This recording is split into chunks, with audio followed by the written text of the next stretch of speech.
நம்ம தாத்தா பாட்டிங்கெல்லாம் 70-80 வயசுலேயும் கூட நல்ல ஸ்ட்ரென்த்தாக நல்ல இம்யூனாக இருக்காங்க. ஆனால் நமக்கு பார்த்திங்க அப்படின்னா 40 வயசுலேயே வந்து எல்லா பிரச்சனைகளுமே வந்துடுது. அதுக்கு முக்கியமான காரணம் என்ன அப்படின்னு பார்த்தீங்கன்னா, நிறைய கீரைகள் சாப்பிட்டாங்க, நிறைய காய்கறிகள் எடுத்துக்கிட்டாங்க. ஆனால் நமக்கு தெரிஞ்ச கீரைலாம் என்ன?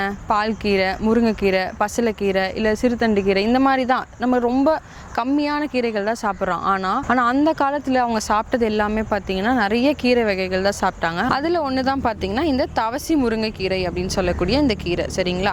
இது வந்து நம்மள நார்மலாகவே பருப்பில் கலந்து போட்டு கடைஞ்சியும் நம்ம வந்து சாப்பிட்லாம். இல்லை இது வெறும் கீரை இந்த இலைகளை மட்டுமே பயன்படுத்தி நம்ம சாப்பிட்லாம்.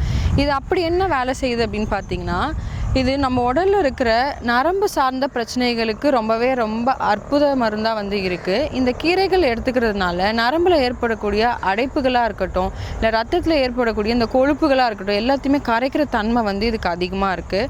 அதனால தான் அந்த காலத்தில் எல்லாருமே ரொம்ப ஸ்ட்ரென்த்தாக வந்து இருந்தாங்க.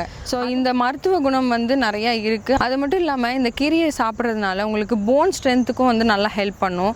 இது நரம்புகள் சார்ந்த பிரச்சனைகளை சரி பண்ணுறதுனால ரத்த அழுத்தத்துக்கும் கூட நல்ல ஒரு மருத்துவமாக வந்து இருக்குது.